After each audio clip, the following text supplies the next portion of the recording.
BNP নেতা Ishraq Hossain mayor হিসেবে শপথ নিতে পারবেন কি না এ বিষয়ে কাল আদেশের দিন ঠিক করেছে হাইকোর্ট। রায় ঘোষণা পর্যন্ত সড়কে অবস্থান করার ঘোষণা দিয়েছেন তার কর্মী সমর্থকরা। এ বিষয়ে বিস্তারিত জানাতে কাকরাইল এলাকা থেকে সরাসরি যুক্ত হচ্ছেন সহকর্মী রাকিব হোসেন। রাকিব, ইশরাকের কর্মী সমর্থকরা কি বলছেন, তারা অবস্থান নিয়ে আছেন কাকরাইলে, সে বিষয়ে বিস্তারিত জানাবেন আমাদের। টানা 6 দিন ধরে কিন্তু আজকে সপ্তম দিন পর্যন্ত কিন্তু টানা ইশরাক হোসেনকে মেয়র হিসেবে শপথ পড়ানোর দাবিতে কিন্তু কর্মসূচি পালন করছে তার সমর্থকরা। এবং এই কর্মসূচি কিন্তু সকাল থেকে নগর ভবনে চলেছিল, তারপরে মৎস্য ভবন এবং এখন সন্ধ্যার পর কিন্তু হচ্ছে এই কাকরাইল মোড়ে কিন্তু হচ্ছে তার সমর্থকরা কিন্তু এখানে অবস্থান কর্মসূচি পালন করছেন। এখানে যারা সমর্থকরা রয়েছেন তাদের সঙ্গে সংগতি জানাতে কিন্তু কিছুক্ষণ আগে ইশরাক হোসেন নিজে এখানে এসেছেন এবং এসে তিনি সাংবাদিকদের সঙ্গে কথা বলেছেন এবং তিনি যেটা জানিয়েছেন যে হচ্ছে দাবি আদায় না হওয়া পর্যন্ত কিন্তু কর্মসূচি চলমান থাকবে। তার সমর্থকরা কিন্তু একই কথা বলেছেন এবং দাবি আদায় না হওয়া পর্যন্ত তারা কিন্তু এখানে অবস্থান কর্মসূচি পালন করবেন। একটা বিষয় একটু জানিয়ে রাখি, ইশরাক হোসেন যেটা দাবি করেছেন যে হচ্ছে যে এই যে আন্দোলন চলছে, আন্দোলন আসলে শুধুমাত্র মেয়র হওয়ার জন্যই নয়, এটা বৈষম্যের প্রতিবাদের আন্দোলনে রূপান্তরিত হয়েছে এবং একই সঙ্গে সরকারের ভেতরে থেকে বিচার বিভাগকে হস্তক্ষেপ করা হচ্ছে এবং নির্বাচন কমিশনকে হস্তক্ষেপ করা হচ্ছে, এমনটা কিন্তু দাবি তিনি করেছেন।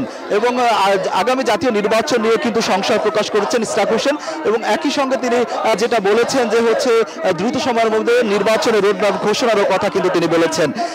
একটা বিষয় একটু জানিয়ে রাখি, তিনি নানা দুই উপদেষ্টাকে নিয়ে কিন্তু হচ্ছে সমালোচনা করেছেন এবং সমালোচনা করে তিনি যেটা বলেছেন তাদের পদত্যাগ দাবি করেছেন এবং সরকারকে নিরপেক্ষতা প্রমাণ করার কথাও কিন্তু তিনি বলছেন। তারপর কিন্তু এখান থেকে ইশরাক হোসেন চলে যাওয়ার পরে কিন্তু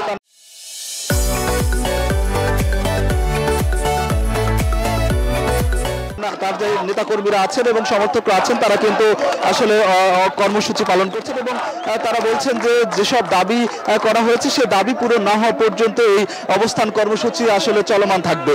একটা বিষয় একটু জানিয়ে রাখি, গত 6 দিন ধরে নগর ভবনের সামনে কিন্তু হচ্ছে তার সমর্থকরা এবং জনতা কিন্তু তাকে মেয়র হিসেবে শপথ করানোর দাবিতে কিন্তু আন্দোলন করে আসছেন, কর্মসূচি পালন করে আসছেন এবং এই কর্মসূচির অংশ হিসেবে সকাল থেকে কিন্তু নগর ভবনের সামনে কিন্তু অবস্থান কর্মসূচি তার সমর্থকরা পালন করেছেন। এরপর কিন্তু সকাল পেরিয়ে তারপর বিকেলে কিন্তু তারা আসলে মিছিল নিয়ে মৎস্য ভবনের সামনে আসেন, যমুনার সামনে অবস্থান নেওয়ার জন্য আসেন। কিন্তু পথে যখন কাকরাইল মোড়ে আসেন তখন পুলিশ, এখানে আইন শৃঙ্খলা রক্ষাকারী বাহিনীর যেসব সদস্য আছেন তারা হচ্ছে ব্যারিকেড বসিয়ে তারপর হচ্ছে তাদের পথ আটকে দেয়। কিন্তু তারপরে এখানে এই কাকরাইল মোড়ে কিন্তু সমর্থকরা কিন্তু আসলে বসে পড়েন এবং এখানে কিন্তু আসলে এই এক পাশে সড়কে যান চলাচল করলো, আরেক পাশে কিন্তু বন্ধ রয়েছে।